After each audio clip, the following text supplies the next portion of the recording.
Hello everyone, welcome back on this YouTube channel Tarang Academy. So again I'm back with a new video, but video को start करने से पहले I have two updates. First of all आप लोग सोच रहे हो कि वीडियोस क्यों नहीं आ रही है लास्ट 5 to 6 डेज से, इसलिए नहीं आ रही है क्योंकि होली की वेकेशन पे मैं घर पे आई हुई हूँ and I didn't have a proper board और बुक्स और नोट्स जिससे कि मैं आपके लिए वीडियोस बना पाऊँ. दूसरा अपडेट ये है कि मेरी तबीयत थोड़ी ठीक नहीं है एज़ यूजुअल. जैसे कि हम सब होली खेलते हैं एंड होली खेलने के बाद जो हमारी हालत होती है लाइक बहुत ज़्यादा जुकाम वगैरह सभी को होने के चांसेस बढ़ जाते हैं. तो सेम विथ मी. तो इस वजह से वीडियोस नहीं आ रही थी, बट मुझे कहीं ना कहीं इस वजह से बहुत ही गिल्टी फील हो रहा था, बहुत बुरा लग रहा था. तो मैंने सोचा क्यों ना मैं इस मेथड को ट्राई करूं और आप लोगों के लिए ऐसे वाले वीडियोस तो एटलीस्ट अपलोड कर ही दूं. कैसे वाले वीडियोस? ओनली पीडीएफ वाले वीडियोस. सो इसीलिए मैंने ये चैप्टर चूज़ किया है, ह्यूमन हेल्थ एंड डिसीज़, क्योंकि मेरी हेल्थ है बड़ी ख़राब. ठीक है. तो मैंने सोचा कि मैं इस पूरे चैप्टर को, जब तक मैं वेकेशन पे हुई, इस पूरे चैप्टर को कंप्लीट कर देती हूँ, जिससे कि आपको प्रॉपर एक चैप्टर एक साथ कंप्लीट हो जाएगा. ठीक है. चलो अभी ज़्यादा बातें नहीं करते हैं, चैप्टर को हम स्टार्ट करते हैं.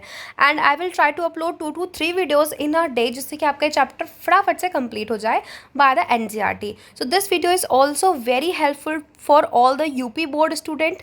तो जो भी बच्चे यूपी बोर्ड के हैं, जो नीट क्रैक करना चाहते हैं, थोड़ी सी वीक अगर आपकी इंग्लिश है, so watch this video till the end. I will try कि मैं आपको एक एक कॉन्सेप्ट बहुत अच्छे समझा पाऊँ बेटा. ठीक है. चलो अभी स्टार्ट करते हैं. सो चैप्टर नंबर 8 ट्वेल्थ की एनसीईआरटी में आपको चैप्टर का नाम मिलेगा human health and disease. So what is human health? सबसे पहले आपको ये समझना है, if you don't know the normal things you can't find out the abnormal things. So human health and फिर हम पढ़ेंगे उसकी डिसीज़ के बारे में. क्या क्या टॉपिक हम कवर करेंगे इसमें? हम बेसिकली इसमें कवर करने वाले हैं 5 topic. The first one is the common disease in humans. The second one is the immunity. Third one is AIDS. Fourth one is cancer and fifth one is the drugs and alcohol abuse. ये सारे जितने भी आपके topics हैं ना, ये बहुत important है. नीट के हिसाब से काफ़ी क्वेश्चन पूछे जाते हैं. तो चलो अभी हम इंट्रोडक्शन से भी स्टार्ट करते हैं, क्योंकि कभी कभी बाय चांस इंट्रोडक्शन से भी क्वेश्चन पूछा जा सकता है. तो हम एक भी लाइन नहीं छोड़ेंगे अगर हम एनसीईआरटी से पढ़ रहे हैं तो, क्योंकि एनसीईआरटी की हर एक लाइन तुम्हें रट लेनी है if you want to crack NEET. चलो अभी स्टार्ट करती हूँ. Health for a long time was considered as a state of body and mind where there was a balance of certain humans. So ऐसा माना जाता है कि हेल्थ क्या है, बहुत टाइम से ऐसा माना जाता है हेल्थ वो है जब हमारी बॉडी एंड माइंड दोनों ही एक बैलेंस में रहें, जिसको कहा जाएगा humours. This is what early Greeks like Hippocrates as well as Indian Ayurveda system of medicine asserted. तो ये बात किस किसने कही है कि हमारी बॉडी में ह्यूमर्स होते हैं? ये बात कही है Greek, early Greeks as Hippocrates बोलते थे. दूसरा हमारा जो आयुर्वेदा सिस्टम ऑफ मेडिसिन है वो ये बात बोलता है. It was thought that persons with black bile belong to hot personality and would have fevers. So उनके हिसाब से जिसमें black bile है, जिस पर्सन की बॉडी में ज़्यादा ब्लैक बाइल है, उनको फीवर्स बहुत होंगे. This idea was arrived at by pure reflective thought. The discovery of blood circulation by William Harvey using experimental method and the demonstration of normal body temperature in persons with black bile using thermometer disproved the good humor hypothesis of the health. But उसके बाद आए William Harvey, जिन्होंने basically blood circulation की discovery की थी. तो उन्होंने जब इस ह्यूमर का एक्सपेरिमेंट किया, इसको डेमोन्स्ट्रेट किया, देन उन्होंने इसको कहा कि ये वाली हाइपोथेसिस जो है वो सही नहीं है, उसको डिसअप्रूव कर दिया. ठीक है. In later years biology stated that mind influences through neural system and endocrine system our immune system and that our immune system maintains our health. तो उनके हिसाब से ये है कि जो न्यूरल सिस्टम है और जो एंडोक्राइन सिस्टम है और जो माइंड इन्फ्लुएंसेस है और जो हमारा इम्यून सिस्टम है, ये सब हमारी हेल्थ को मेंटेन करते हैं. Hence mind and mental state can affect our health. तो जैसा कि होम्योपैथी में भी कहा जाता है कि अगर आपकी माइंड और मेंटल स्टेट ठीक नहीं है, अगर आप अपने दिमाग में बहुत डिप्रेसिव हो, अगर आपके साथ कुछ भी घटना घट रही है, it can affect your body as well. इसीलिए मेंटल हेल्थ इज़ सुपीरियर होनी चाहिए हर किसी के लिए, ठीक है। So health is affected by, now अब हम पढ़ेंगे कि हेल्थ किस किस से अफेक्टेड हो सकती है, हमारी हेल्थ पे किस किस से फ़र्क पड़ सकता है, मतलब अगर हमारी तबीयत ख़राब है तो व्हाट आर द कॉजेज।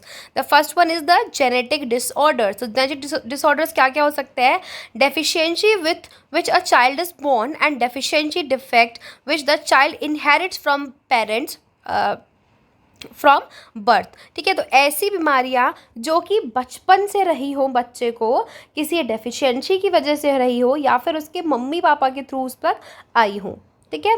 दूसरा इन्फेक्शंस, जैसे कि अभी मैं मान सकती हूँ बिकॉज मुझे फीवर हो रहा है, मेरा गला ख़राब है, तो मुझे वायरल इन्फेक्शन हो गया होगा।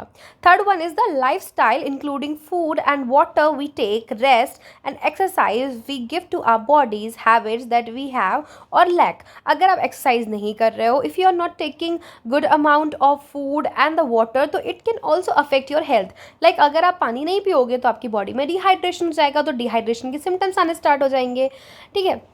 सो these are the basic things जो कि हमारी हेल्थ को अफेक्ट कर सकता है।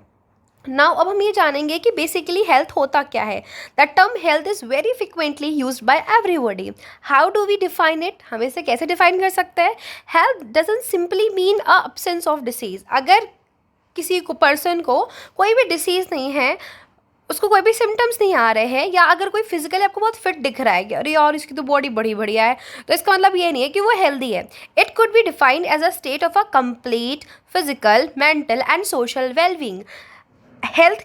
हेल्दी कौन सा इंसान है या हेल्थ किसकी सही है, जो कि मेंटली ठीक हो, जो कि फिजिकली ठीक हो और जो सोशल वेलबींग हो, ठीक है। तो MPS, ये 3 वर्ड आपको याद रखने हैं। It could be defined as a state of the complete physical, mental, social wellbeing. When people are healthy they are more efficient at work. अगर कोई हेल्दी है, वो ठीक है, उसे कोई अभी बीमारी नहीं है, तो वो अपने काम को बढ़िया तरीके से करता है। अब लाइक मेरी तबीयत ठीक नहीं है तो मैं अपना काम सही से नहीं कर पा रही हूँ। This increase productivity and brings economic prosperity. देखो, अगर आप की तबीयत सही रहेगी तो आप काम करोगे, आप काम करोगे तो आपकी प्रोडक्टिविटी इंक्रीज होगी, प्रॉपरली आप सब कुछ सुबह से शाम तक मैनेज कर पाओगे, और जब आप सब कुछ मैनेज कर पाओगे तो इससे आपको मनी भी मिलेगी, ठीक है। Health also increases longevity of the peoples and reduce infant and maternal mortality. अब एक सिंपल सी बात है, अगर किसी की तबीयत ठीक रहेगी तो बच्चे की डेथ नहीं होगी, मदर्स की मोर्टालिटी नहीं होगी ड्यूरिंग प्रेगनेंसी, अगर उनकी केयर करी जाएगी तो, ठीक है। तो बेसिक आपको शायद ये जो पैराग्राफ मैंने समझाया वो समझ आ गया होगा। आगे बढ़ते हैं। Balance diet, personal hygiene and regular exercise are very important to maintain a good health. तो ये सारी बातें ना तुम ध्यान रखो। बच्चे क्या होते हैं, पढ़ाई में इतना बिजी हो जाते हैं कि वो बैलेंस डाइट नहीं ले पाते। बहुत सारे बच्चे दिन 4 दिन हो जाते हैं नहाते नहीं है, क्योंकि वो पढ़ रहे हैं। नहीं, दैट्स नॉट गुड। आपकी लाइफ में सिर्फ एक ही गोल नहीं है कि आपको सिर्फ नीट का ही एग्जाम देना। लाइफ में बहुत सारे ऐसे आपके एग्जाम्स आने वाले हैं जो कि आपको क्रैक कर रहे हैं, तो इसके लिए आपकी मेंटल हेल्थ ठीक होनी चाहिए, ठीक है। मैं ऐसा नहीं कह रही कि आप जिसकी तैयारी कर रहे हो, आप नीट की तैयारी कर रहे हो, वो आपसे क्रैक होगा या नहीं होगा। I am just telling you the normal thing, क्योंकि कभी भी आपको एक छोटी छोटी चीज़ों से ना डिप्रेस नहीं हो चाहिए। मे बी आपने, आपके जो गॉड है, आपके जो भगवान हैं, उन्होंने आपके लिए कुछ सोच रखा हो, कुछ बहुत बढ़िया सोच रखा हो, ठीक है। तो हमेशा इस बात को ध्यान रखना है और हमेशा अपनी मेंटल हेल्थ पे ध्यान देना है। बैलेंस डाइट खानी है, पर्सनल हाइजीन रखनी है और रेगुलर एक्सरसाइज करनी है। आप अगर दिन में बैठ के 7-8 घंटे पढ़ रहे हो, अगर आपकी पोजीशन पढ़ने की ठीक नहीं है, आप बेड पे ऐसे वैसे लेट लट के कैसे भी पढ़ रहे हो, तो आपके बैक में पेन स्टार्ट हो जाएगा, आपकी हेल्थ गड़बड़ होना स्टार्ट हो जाएगी। और अगर आपकी एक बार हेल्थ ख़राब हो गई तो फिर आप उसको जब ठीक करोगे, हेल्थ ख़राब होती है, एक चीज़ नहीं होती। आप आज 7 घंटे पढ़ रहे हो, आपकी बैक पेन हो रहा है क्योंकि आप नॉर्मल पोजीशन में नहीं लेटे थे, उसकी वजह से नेक्स्ट डे आपको हो सकता है नींद ना आए, और नींद ना आए तो फिर आप लेट सोगे, अगले दिन लेट उठोगे एंड पूरा का पूरा आपका शेड्यूल हो जाएगा बर्बाद। तो इसीलिए अपना ध्यान रखना बहुत ज़रूरी है, ठीक है। Yoga has been practice since time immemorial to achieve physical and mental health. तो आप योगा भी कर सकते हो, आजकल लोग कम करते हैं बच्चे लोग योगा, बट आप कर सकते हो। Awareness about disease and their effect on different bodily function, vaccination against infectious disease, proper disposal of waste, control of vectors and maintenance of hygienic food and water resources are necessary for achieving a good health. तो अगर आपको एक अच्छी good health चाहिए तो आपको पता होना चाहिए कि कौन सी डिसीज़ हो सकती है, किस चीज़ से हो सकती है, कौन सी चीज़ आपकी बॉडी को अफेक्ट कर सकती है, आपको कैसे इन्फेक्शन से बच के रहना है, आपको वैक्सीनेशन लगवाना है, ये सारी चीज़ें आपको पता होनी चाहिए, ठीक है। तो आज मैंने आपको बहुत सारा ज्ञान दिया है आपकी नीट की पढ़ाई से related. In the next video हम यहाँ से लेकर और आगे चलो ऐसा करते हैं, ये वाला भी ना कवर ही कर लेते हैं, फिर हम नेक्स्ट टॉपिक ही पढ़ेंगे इन द नेक्स्ट क्लास। चलो क्या दिया हुआ है यहाँ पर, when the functioning of one or more organs or system of the body is adversely affected characterized by various signs and symptoms we say that we are not healthy, that we have a disease. अगर आपके किसी organ में या मान लो GIT का जो system है या रेस्पिरेटरी सिस्टम पे कुछ भी आपको अफेक्शंस आना स्टार्ट हो जाए, जिसके आपको साइन और सिम्टम आने स्टार्ट हो जाए, तो आप कहोगे कि यू आर नॉट हेल्दी, मतलब आपको डिसीज हो गई है। Disease can be broadly grouped into two. तो इसको आप डिवाइड कर सकते हो डिसीज को दो पार्ट में। First one is infectious, second one is non infectious disease which are easily transmitted from one person to another person. ठीक है, एक से दूसरे में हो गया, that is the infectious disease. Infectious disease are very common and every one of us suffer from this at some time or other. मतलब infectious ना सबको कभी ना कभी तो होती ही है। Some of the infectious disease like AIDS are fatal. AIDS जो है इसके वजह से क्या होता है, इंसान मर भी सकता है। ठीक है, अमंग नॉन इन्फेक्शियस डिसीज, जैसे कि नॉन इन्फेक्शियस में क्या आएगा, जो एक दूसरे से नहीं फैलता, दैट इज कि कैंसर। कैंसर कभी भी एक दूसरे से नहीं फैलता है, बट एक ये नॉन इन्फेक्शियस डिसीज़ है। Drug and alcohol abuse also affect our health adversely. और अगर आप ड्रग्स ले रहे हो या फिर अगर आप एल्कोहल ज़्यादा पी रहे हो तो ये भी आपकी बॉडी को बहुत अफेक्ट करता है। लाइक अगर बहुत ज़्यादा आप एल्कोहल लेते हो तो मे बी इन फ्यूचर आपको लिवर सिरोसिस हो सकता है। तो बहुत सारी कंडीशंस ऐसी होती हैं।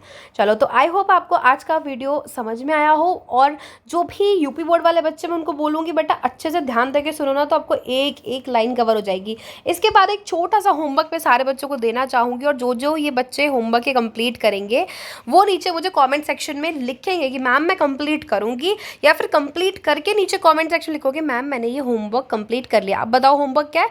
होमवर्क ये है कि मैंने ये जो सिर्फ एक पैराग्राफ पढ़ा है ना, आपको पूरे दिन में बहुत कुछ पढ़ना होगा, हो सकता है ट्यूशन का हो, कॉलेज का हो, स्कूल का हो, कोई नहीं, वो सब पढ़ो। बट अगर आप मुझे सच में फॉलो करते हो, आपको लगता है कि यू कैन क्रैक नीट, और अगर आप मुझे फॉलो करना चाहते हो तो एक छोटा सा काम दे रही है आपकी मैम, तो आपको यहाँ से लेकर और जितना मैंने पढ़ा है इस पैराग्राफ तक आपको रिविजन कर लेना है विथ योर एनसीईआरटी, और जो मैंने इंपॉर्टेंट लाइन बताई है उनको मार्क कर लेना है। ठीक है, नाउ अब हम मिलेंगे इन द नेक्स्ट वीडियो और कवर करेंगे नेक्स्ट टॉपिक।